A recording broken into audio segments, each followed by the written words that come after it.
It's certainly my pleasure to talk to such a group of talented and experienced people in the space of sustainable communities, sustainable economies.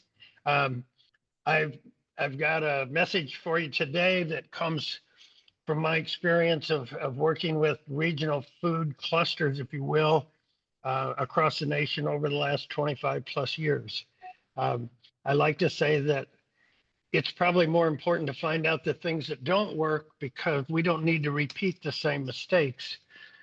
We need to learn from others' mistakes and move on. So next slide.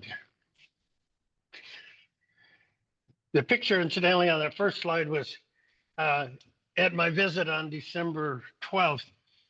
We went and did farm tours at about 12 degrees. That was an interesting tour. Okay, to get some discussion out of the way, I just want to quickly cut to the chase on what's wrong with the economics in our agriculture. This chart goes back to 2007, and there virtually has been no growth in the farm dollars back to the farm gate. Pretty much all of the growth is in food service and drinking places. Uh, as we try to move up the supply chain, we got to move up a long ways to where we're serving the consumer. So we have to figure out ways to bring more money back to the farm gate for economic development. Next slide, please. So this gets to our inflated medical costs, our chronic illnesses. I can just say today it's our diet that's imposing most of those problems. If you look at our consumption of animal products compared to the world, if you look at our low percent of fruits and vegetables, there's a reason that we're not a healthy nation. And pretty much everyone you look to for research on where the produce industry is going is a 5.3% growth factor compounded annually in fruits and vegetables. It's being driven by millennials who like to get online, and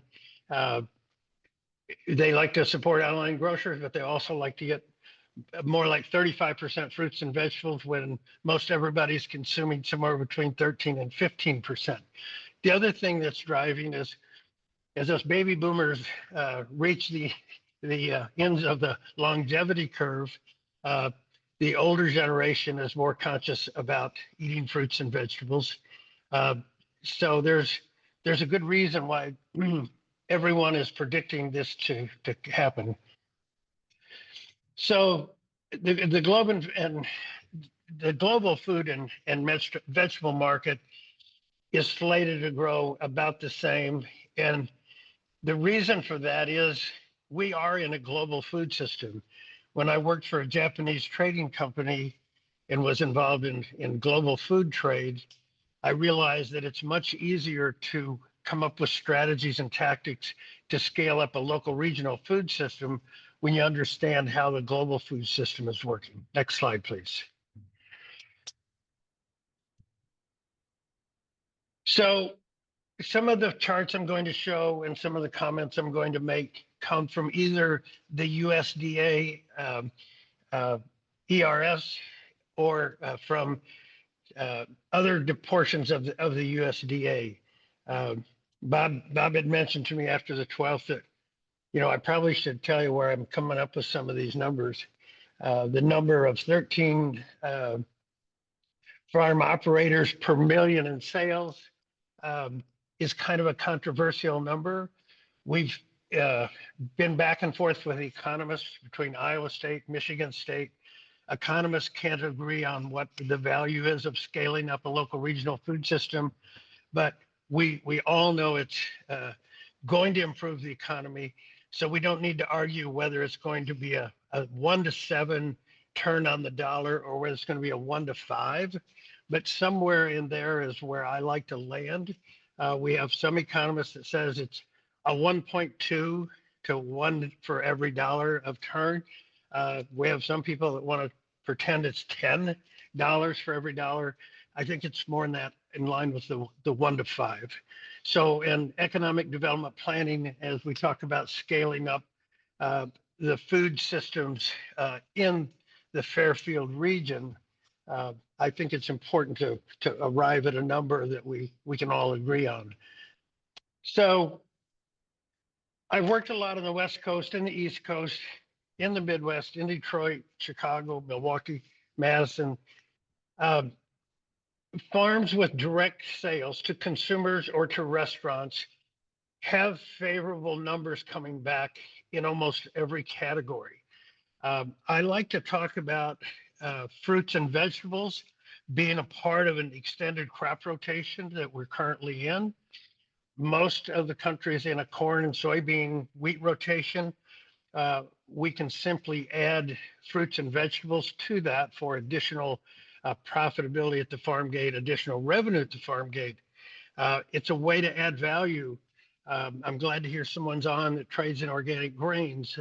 If we're growing a lot of fruits and veggies, we need oats in the rotation to help to eradicate some plant diseases. We need other crops other than fruit and vegetables.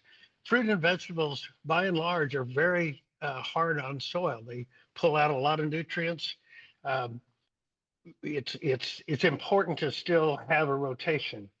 So this is the Census of Agriculture of 2012. The 2017 is out. The 2022 now has come out. This is the latest data I could find from the USDA, specific on farms with these intermediate sales to consumer or retail. I'm sorry, this is retail and the restaurants. So if you look at the East Coast, we've got Wegmans out there as a supermarket that made a real dedication to buying locally years and years ago. A lot of other food purveyors followed suit. California has been there for a while. If you look at the Midwest, we've got the western portion of Michigan that's doing quite well, and Detroit. 1 year that I worked with Kellogg, they had invested that year alone $50 million in economic development for Detroit, and food was the main driver. So there are reasons why some of these dots are blue. This is on a county by county basis. So a blue dot is basically 50 to 100 farmers are producing for direct to the consumer. I'm sorry, direct to retailer, to the restaurants, or to a food hub, an aggregation point. Next slide, please. So direct to consumer is really interesting in that it almost always provides the greatest margin for the farm. It takes the greatest amount of more increase in management. And I like to say that, the sad truth as farmers is, and I am one, when we want more money to come back to the farm gate, the first opportunity usually is for us to spend money first. And then the second opportunity is that we're going to have to do more to get more money to come to the farm gate. Certainly going direct to consumers takes a lot more labor. It takes more management and is the most profitable. So where are these increasing? Farmers markets have been around a long time. In the 50s, we didn't call them farmers markets quite so much, but there were a lot of roadside stands, and we had quite of a brisk local food system back in the 50s. So what happened to that? We need to understand partially why our local food system failed to understand how to recreate a local food, regional food market. But farmers markets have shown a significant increase. The problem with this chart is it's showing a percent increase. So school districts with farm to school programs were literally at zero, and then they have increased. So they're showing about a 400% increase. I think the interesting number here is regional food hubs, about a 300% increase, and farmers markets something less than a 200% increase. But all of these are increasing. We're making headway. I know when we look at things we need to do, we feel like we're dead in the water. Uh, but as a country, we're making progress. So this is a comparison of the 2017 census to the 2022 ag census, which finally got finished. Um, and if you look at different numbers in these studies, and I look at county profiles all the time, and I can tell you, sir, there's some things about the Jefferson County profile that I like a lot. Um, One is on the right-hand side, land use practices, no-till, reduced-till, intensive-till, cover crop. The county has had a pretty good record of that for quite a long time. And I attribute that to being more diverse ag, there's more areas of environment sensitivity that have to be cared for. The farmers in this region aren't as big as those farmers west and north of Des Moines, going up to Mason City. These farms aren't as leveraged for uh, machinery and overheads to produce crops. It's really hard when you have several $1,000,000 in equipment to justify buying a whole nother equipment set to grow vegetables. Well, the good news for the farmer in that situation is you don't have to spend a lot of money on equipment to produce vegetables. Um, and part of our shortcoming is if we went out and we mechanized to the extent that corn soybean farmers are leveraged, we would never make any money growing fruits and vegetables. And I say that because when you break down the data, the farmers that are enjoying increased revenues from selling to restaurants or food hubs or direct to consumers, 85% of those farmers are fairly low in gross income. They're certainly less than 1 million. The average is less than 500,000 for a farmer involved in the extra activities of selling to restaurants, food hubs, and consumers. So this is page 2 of the county profile. Again, as I look at different counties across the nation, there's a lot of things I like about the mix. There's a nice mix of livestock. There's a fairly nice mix of nurseries and some other things. If you look at the sales in 2017, we had $184,000. Vegetables, not a very big number, and in 2022 that increased to 432. If you look at direct sales, selling directly to consumers in 2017, the USDA identified 3, and they identified 5 in 2022. As I was going over this with Bob this morning, I suggested that just from the error standpoint, we probably should be looking at that number as selling direct to consumers in the county, probably 30 in 2017, and probably 50 is more like it in 2022. But again, if you look at the diversity of goats and livestock, pigs, there's a pretty nice blend overall.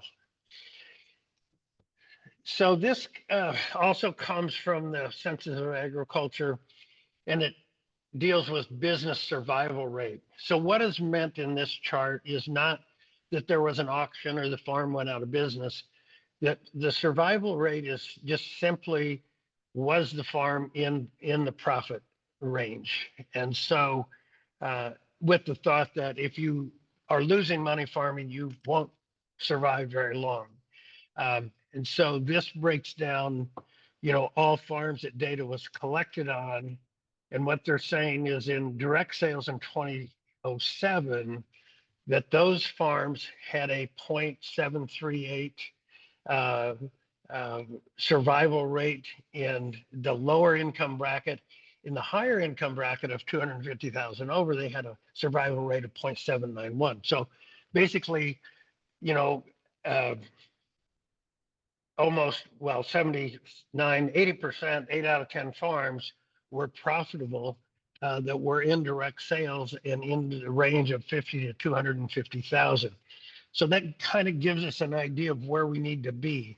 I know on the 12th, we talked about uh, where we'd need to be if we were a warehouse for local farmers.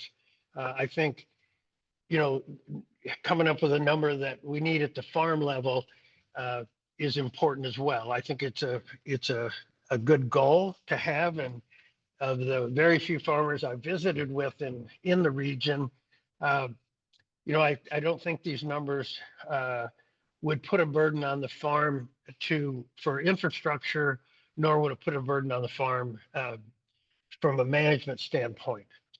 Uh, so I put this case study in here. This is Northeast Iowa, not to put competition between Southeast Iowa and Northeast Iowa, Right. um, but but uh, the case study here says that sales of local food by farmers in Northeast Iowa rose from less than 10,000 in 2006-07 to over 2 million by 2010. They're reporting through IDEL's 228 farm markets across the state, an increase of 40 from 2 years earlier. Um, all kinds of survey data tells us consumers want local regional food. Why isn't it happening faster? This is quite an acceleration for Northeast Iowa. So what is different? Do farmers think different there? Are there more leaders and advocates for local regional food system? No. Having worked for WK Kellogg a number of years, analyzing some of their projects and giving them some analytical data of things they'd funded, I'm very familiar with the Northeast Iowa project, and not to slight IDELs or IEDA. Uh, Kellogg just granted a couple $1 million in Northeast Iowa, and I think it just emphasizes the point that it takes money. Education takes money. A lot of the things that we talk about in scaling up take money, and of the projects that Kellogg funded, they certainly got a lot more for their investment in Iowa than what they got in Detroit. And you farm, and I realize we have someone involved with vertical farming on the call, but there's not going to be a lot of food produced in the city of Detroit. And I'm not knocking urban agriculture. It's just that across the nation, it hasn't scaled. It hasn't provided economic benefit. It's a community development strategy more than an economic development strategy. So I've broken this down to 10 buckets of strategic directions. This came from a WK Kellogg conference after spending 3 days at a conference and everybody was talking past each other. I went to the program leaders and said, let's figure out what does it take really to scale up a food system from 2% to 10%. So we worked about 3 years on this project, and we put everything that we ran across into one of these 10 buckets. But we realized that these 10 strategic directions have to all get satisfied to be successful in a local food system. So as you look around the room, you may or you may know people that are working in several of these strategic directions, but probably not in all 10 of them, which, is the reason that we need community to make a regional strategy work. We need a community of people that can align around a vision in a strategic direction, but we have different players playing different roles. As we identify these roles, the question comes up of who's playing them, which ones are missing, which ones need to be put in the mix. So this is my final slide, and I wrestled with this a bit. I think we all understand that we're talking about community development. Yes, there's urban. Yes, there's rural. There's not a lot of difference between the two except the optics. William Cronin, the economist from the University of Wisconsin who wrote the book Nature's Metropolis, said that urban and rural can only survive in the presence of each other. We're that interdependent. But I think it's all around community. And as we try to put a vision together, I think we need to keep in mind that, we're not out here trying to increase the percent of local regional food. We're out here to build sustainable communities and understand what strategies will take us there. Speed is not the issue. It doesn't matter how fast we're going in the direction. The important thing is the direction that we're going. So I like to think sustainability is a compass heading. It's not a place that we arrive at. So my vision here of the intersecting circles is we have service organizations and churches and schools, and we're lots of activity. And I tried to clean this slide up a little bit, and then I said, no, this business is messy. It's complex. It's messy. It's labor intensive, and it's extremely slow. So in putting these circles out here of intersection, on the upper left, as I look at producers, this tacit knowledge sharing is something that has been lost over the decades. When the German farmers immigrated to the U.S. back in the 1800s, they brought agriculture acumen with them. And there was a lot of mentoring that went on in those days. And there were some really good farmers, and there were some really cowboys that were expanding to the West, and they were tackling the frontier, and they weren't farmers. And we became an agriculture of surplus. As the frontiersman went into the new frontier and he overproduced for his family, he just went down to the local store and tried to sell the rest. So they weren't concerned about the soils. And by the mid 1800s, there was a lot of concern about how we were taxing the soil. And in time, Henry Wallace became the Secretary of Agriculture in the 30s, 1930s, not 1830s. He made some speeches that, if I read them today, they would sound like they were written today. He was concerned about losing our fertile soil and the impacts to the environment of this intensive agriculture. And so, where does that knowledge come from? We've talked about education. I like to call it tacit knowledge sharing because we learn from others, and farmers have always shared across the fence with each other of things that were working and things that weren't working. We got into kind of a competitive agriculture where that got lost somewhere. I put worker shares in there, and in a CSA or community supported ag business, we have a definition of worker shares, but just generally in agriculture, shouldn't workers share in the outcome of the farm? And I'm not talking about a strategic profit sharing plan. I'm talking about passion. Shouldn't we have workers working on the land that care about the environment and care about the soil and care about the profitability and if the food is healthy? So how do we expand our production and bring workers on and have them share? They can share from a standpoint of providing us information. We can help them with information.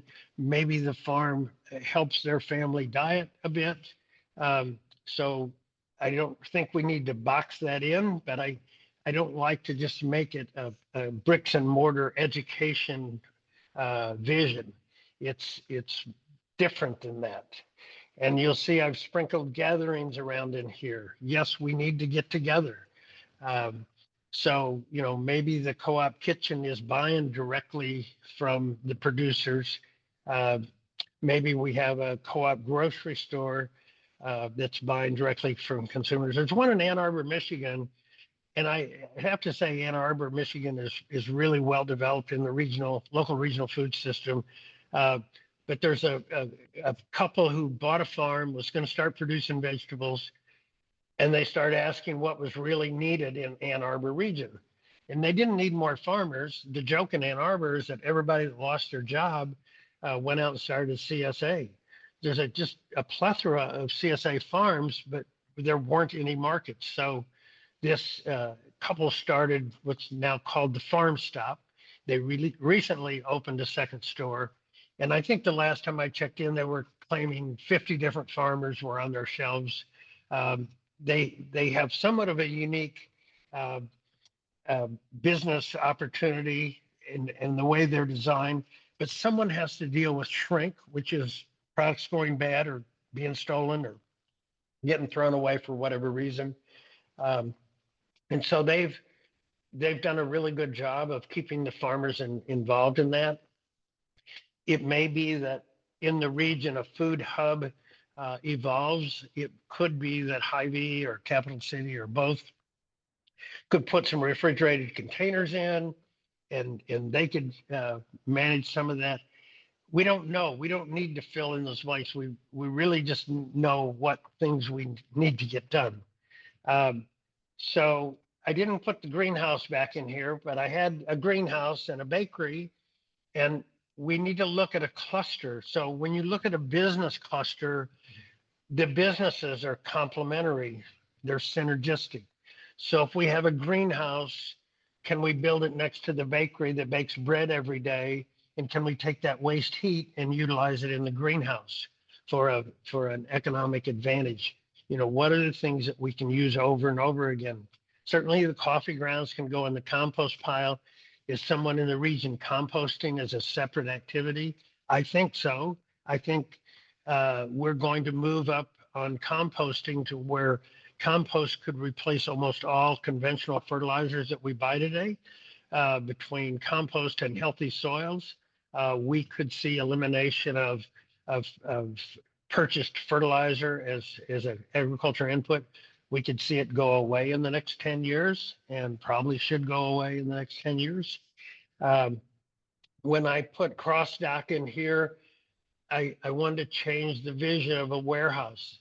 When you think of a warehouse, you think of pallets that are stacked and sitting there. Food doesn't sit.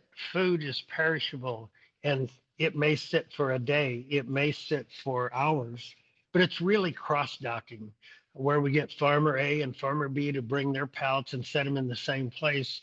And then the Capital City or Hy-Vee or someone else comes with the truck and picks them up. That food moves quickly.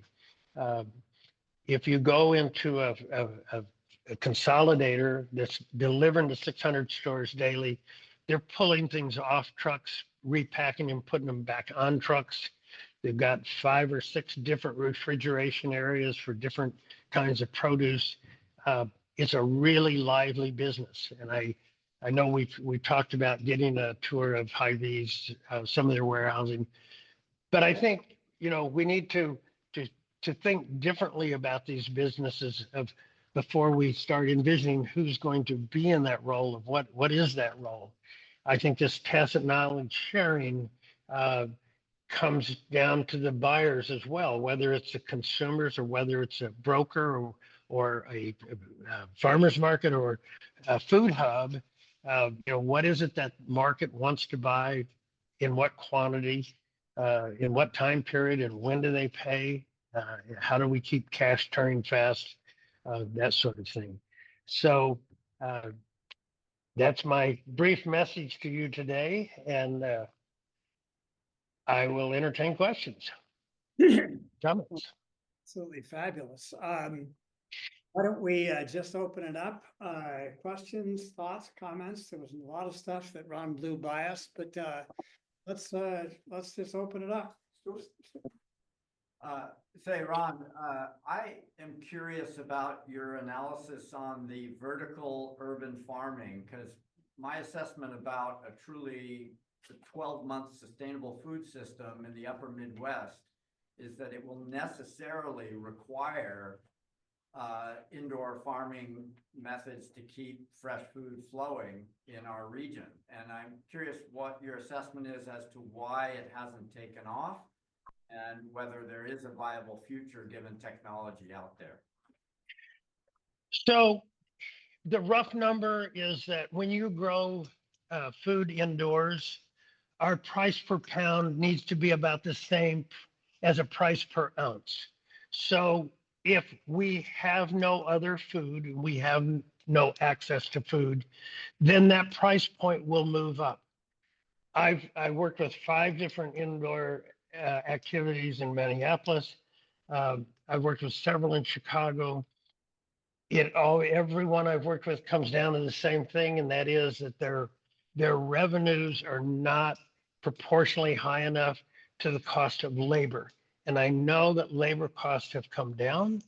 Um, it's inevitable with the advancement of technology, and I think on any scale we should support the best available technology. What I didn't put in this slide, this last slide, was the Internet of Things, IoT, and the way that we can merge data and collect and disseminate so much more data today that all of our local food systems should have data transfer, seamless integration into inventory and pricing hardware.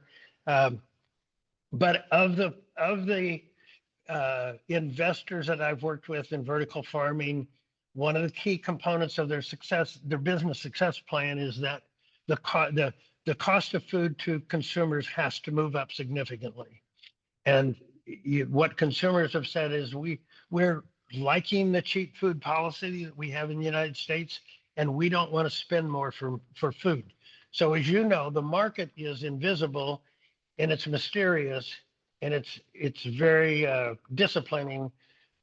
It controls the flow of goods and services to the market, but consumers have not been willing to pay up for products produced in vertical farms for the most part. I have one in Florida I've worked with that sells 20,000 heads of lettuce a week. He's got a good solid buyer. They don't do any other products. They're really not indoors. They're really a greenhouse, a permanent greenhouse that functions year round, and they grow lettuce year round. But I have tried to find successful models. We have to get over the labor hump if we're gonna produce indoors. We're carrying a lot of, outdoors. We have fertile soil, we have sunlight, we have wind, we have rain. And in vegetable production, wind is very important. And so we get all that stuff free outside. And when we haul all that stuff indoors and we don't get to use the efficient equipment, our labor costs just run away from us. And I would say in every vertical farm I've worked with, labor has been the issue. I feel like this somewhat ignores the rapid climate change that's been happening and the struggles of outdoor farming that have been increasing in recent years with flooding or drought or things like that. And I think the technology and the growth in the technology of vertical farming and indoor farming, because I think, while there are, that's really the goal. I don't know, from what I know about vertical farming, I think, to mitigate the effects of climate change and the increase in, or the ability to produce off season that comes along with the indoor farming, versus greenhouse. And I know that there's some crossover there, but I think there's definitely a technological component, I think, that could be valuable if it's scalable in regional food production and in a sustainable model. I think especially with the environmental impact shifting, that there could be a real need for that as a redundancy, if nothing else. I didn't ignore it. There's 2 key words of what you said: could be and should be, but could be and should be doesn't move the market. And so my banker wants his loan paid back. And so everyone I've worked with has gone out of business because they didn't make money to pay back their loan. So the reality is, yes, it's predicted that we will not be able to grow corn in the state of Illinois by 2035. A lot of things are predicted to happen, but they haven't happened. And I'm not ignoring them. And I'll give you another thing is Robert Hoffman at Cornell has been saying for 10 years that yes, climate change is real, and he's a climate change expert. And he says we need to be doing research not on hybrid yields of corn. We need to be doing research on what crops grow best in a changing climate. And I think he's exactly right. Indoors, we can produce 13% of fruits and vegetables that are in our budget to purchase as available food. So we have a limit until we have new discovery. We can only produce a limited part of our food indoors. But the other thing, what I've said is the market has not increased to meet the cost of production in indoor farming.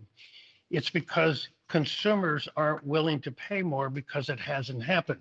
Now, let's say in 2025, we wipe out, virtually all production that's outdoors with a climate change events or a series of events. Then the market would move up and those vertical farms would recognize a price point where they're actually making money. But until that happens, and I'm not ignoring the possibility, but until it happens, consumers aren't going to move. Consumers are not going to be paying more for food until they're forced to, for whatever the reason being. But that is an interesting perspective. I would just say, one comment to add into this mix, and I think you're both kind of hitting on one thing. So I've done about 500,000 square feet of indoor and vertical controlled ag.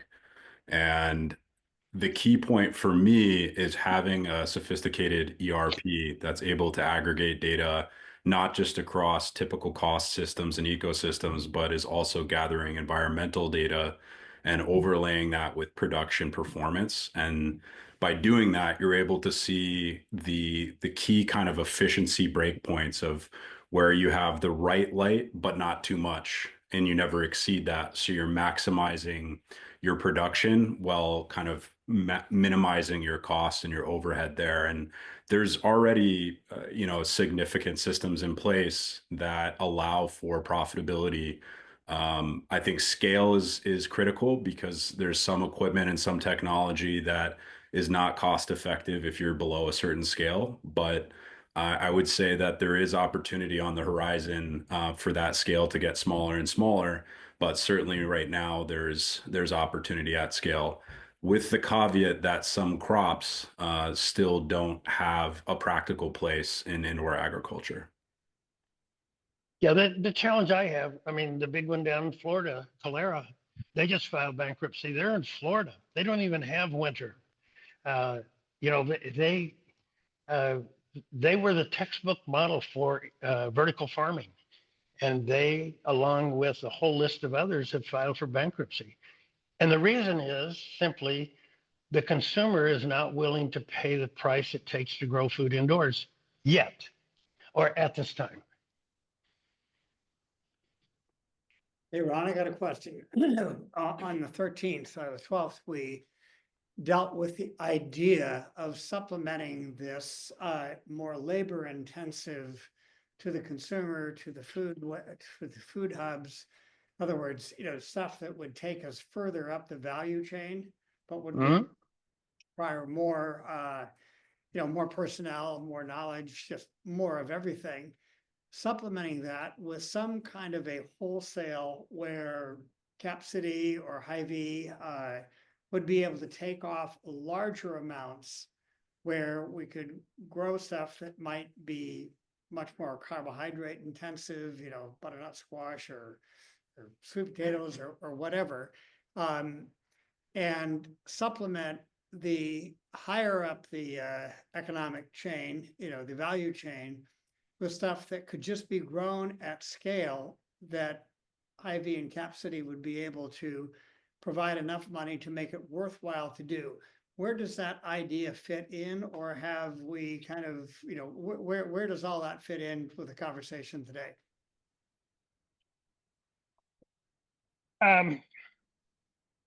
I think, as we talked on the 12th, when I talk about tacit knowledge, how do we get Hy-Vee and Cap City and others to share with us what the values are So I was going to present a couple of charts today on the fluctuation in values of produce in the course of a year. Well, how many growers really know what the daily trade is on fruits and vegetables in the terminal markets? So, there's products that range from 50 cents a pound to $6.50 a pound in the course of 12 months. Well, if I'm a producer, wouldn't it be to my advantage to know when it's $6.50 a pound instead of 50 cents a pound? But that information is not shared.